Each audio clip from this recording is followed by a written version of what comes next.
Serious, what mysteries from the early days of the internet are still unsolved to this day? U/TOTAL responded. I somehow stumbled onto a very disturbing website called something like howtobeserialkiller.com. That's not exactly the right URL, but it's close. I probably found it through starproject.com. It was full of information that seemed like it might actually really help someone to get away with killing strangers. For instance, using a heavy-duty zip tie to suffocate them so your hands would be free to hold them down, or rolling dice to decide what kind of person to kill next so there wouldn't be an obvious pattern.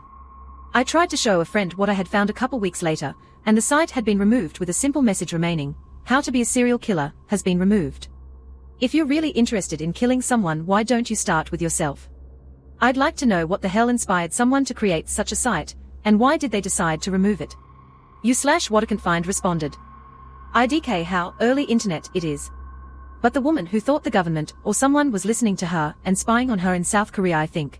That they were trying to control her, I think too. And webcams were installed and you could watch her sleeping or on her computer.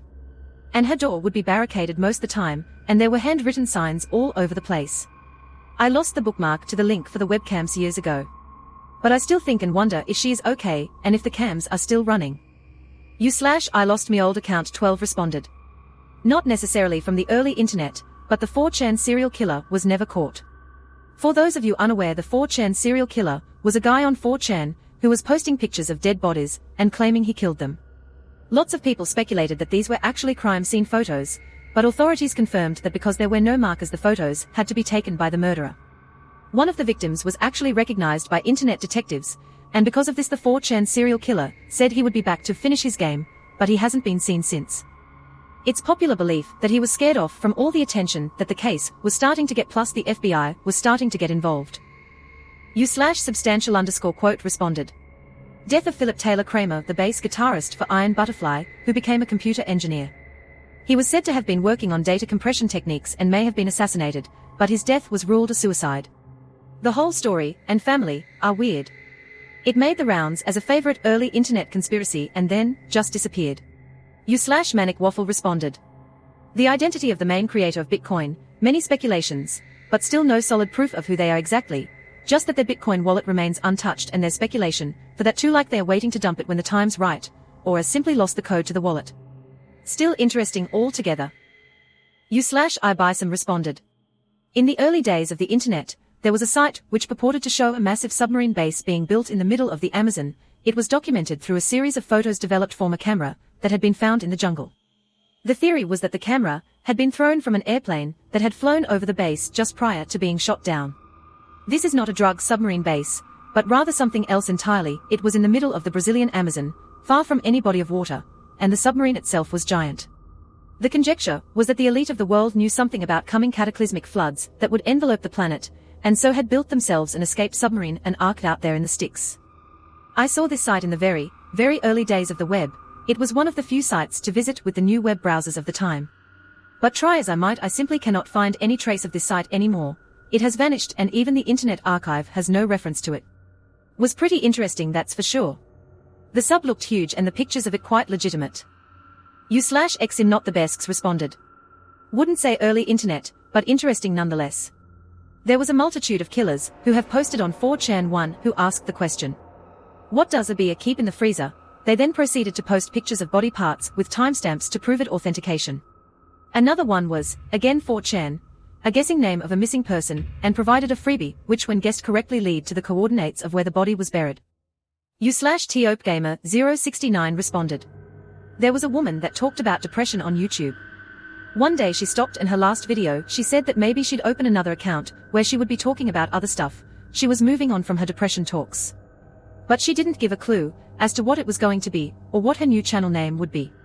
I always assumed she had taken the decision to end her life, and her last video was a way to make her followers believe she wasn't, just to avoid motivating people to follow her steps. Her channel was called BoJ26 or something. I knew about her cause a local newspaper did an article about her channel. U/deleted responded. Lake City Quiet Pills. Old Reddit user who used to post here in the really old days, before subreddits even, I think, died. Their friend took over their Reddit account for a bit and let Reddit know. Eventually people noticed the user was linked to some site, I think it was porn or something, which in turn contained message logs. These message logs were all pretty cryptic, The logs eventually mentioned holding a service for the dude who died, but gave weird requirements like not giving your real name to hotel staff, not being tailed, only American currency, and to remain low profile. Stuff like that. People are a bit suspect of this, and during the same night this party is meant to be happening, some mobster is killed close to the venue of it by hitmen. Website after a while was taken down and all that remains are screenshots of the original logs. Barely Sociable has a vid about the topic on YouTube, which will do it far more justice than I have here, but it is certainly the oldest thing I know of. Mike Judge Dredd responded. I remember that extremely creepy video of a young guy with longish hair, and a very odd way of speaking. I think it was a combination of accent and speech impediment, talking about grave robbing and how to prep the remains for sale. I remember specifically him going into great detail, into how to properly clean out the skulls so they wouldn't rattle when you shook them. Nobody ever came up with an identity, location, or even a solid answer for who was buying the human remains or why. Anyway, I haven't been able to stop thinking about it for a long time, because last year a man where I live was arrested for doing the exact same thing. He was digging up graves, taking the remains, and methodically cleaning them for sale. Sale to who? For what reason? It literally drives me insane. Blind Divine responded. I don't know if anyone even saw this site back in the day, but there was a conspiracy blog or website completely dedicated to the idea that Las Vegas was going to be hit by terrorists. Must have been born from post 9/11 paranoia. It was called either Save Vegas or SavaLasVegas.com. Never went anywhere, but it was a weird little spot of the early net. Mighted Stung responded. I remember there was a video of like a tap dancing bunny girl. It was off-putting BC, it seemed like it was filmed with a VHS, and one of her legs was bigger than the other I think. If I remember correctly, the last few seconds of the video she slowly walks toward the camera and the music stops. It haunted my existence. I have no idea where I saw it as a kid, or why. I probably wouldn't even want to watch it now due to how it traumatized me as a kid. Ideal_needle responded. I'm late to the party, and I'm sure this will get buried, but I'm going to say the pterodactyl porno, or whatever it's called. Supposedly it just appeared online in the late 90s, early 2000s, having possibly been produced much earlier. The weird thing is, a fake, the producer or production company has never been identified, and it was produced in an era when the ability to produce and distribute videos was not necessarily available to the masses, as it is today. It's been held up as a prime example of Rule 34 of the internet. If you can imagine a concept, there's porn about it. Quilburn525 responded. Honor the Crazy Bone, or Bone Thugs and Harmony song Smoking Buddha. There is a homemade video that was floating around LimeWire, Napster, and Kazaa since around 2000. It shows various people chilling and smoking blunts and joints, having a good time, and doing smoke tricks. At the first 5 seconds of the video, there is a guy in a creepy white mask with a white hoodie on and some weird silver helmet thing. He is dangling this big silver chain. I'm trying to figure out who he is and who the people smoking in the video are. Please comment if you know of this or have any info on it, thanks. Edit, I found a comment on YouTube that they were a crew from Florida called the Superfly Crew. There is a documentary on YouTube with all the people from the video. Lightning Ferret 04 responded.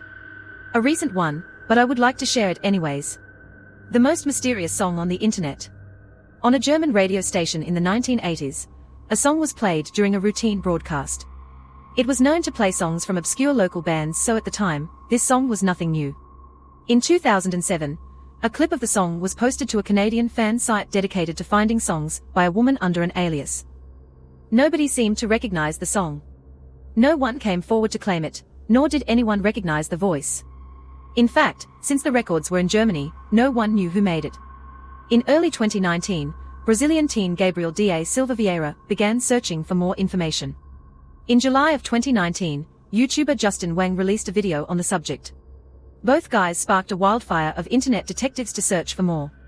Reddit and Discord worked in tandem and found a few leads, but the long communication process leaves the case open today, and many unanswered questions. Slutterjubilee responded. There used to be a huge conspiracy theory that Walt Disney's head was frozen in ice. Whenever you searched the keywords Disney Frozen, theories would show up.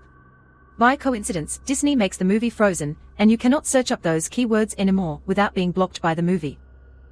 Wordfiend99 responded. How about how rampant child porn used to be on Kazaa or LimeWire type programs? I mean, I saw kids my own age, at that time, fucking both other kids and adults with innocent titles like Big Tit Teen Fucks BF, or whatever.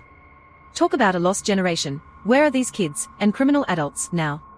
Seriously, it was like a 1 in 10 chance your video would be kid porn, and we just deleted it and tried another download. U/72 Skidoo responded. Captain Kutch's key lime pie.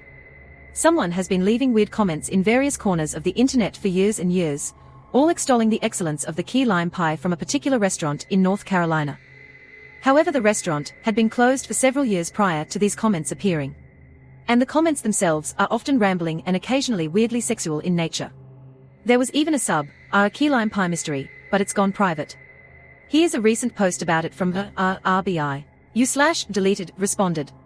In France there was a guy named Max Valentin, who was famous for creating real-life high-scale treasure hunts that would last several months and would imply expensive rewards. His last enigma is still unsolved to this day. It has been launched on the 15th of March, 1993, and was supposed to last 8 to 14 months. It consists in the solving of 11 puzzles in order to locate a place where the reward is buried in a box that prevents metal detectors. The puzzles are given under the form of a book, which was later on transformed in a website, https://lashuet.net. The reward is a golden owl statue, estimated between 150,000 and 450,000 euros. The designer of the game is dead now, but the game is ruled under legal conditions, so if the puzzles are solved, its family has to give the reward to the winner. The family of Max Valentin also ensured that the golden owl was still unfound, and they said that its location was checked every few years. It is estimated that more of 200,000 people participated to that game, without success obviously.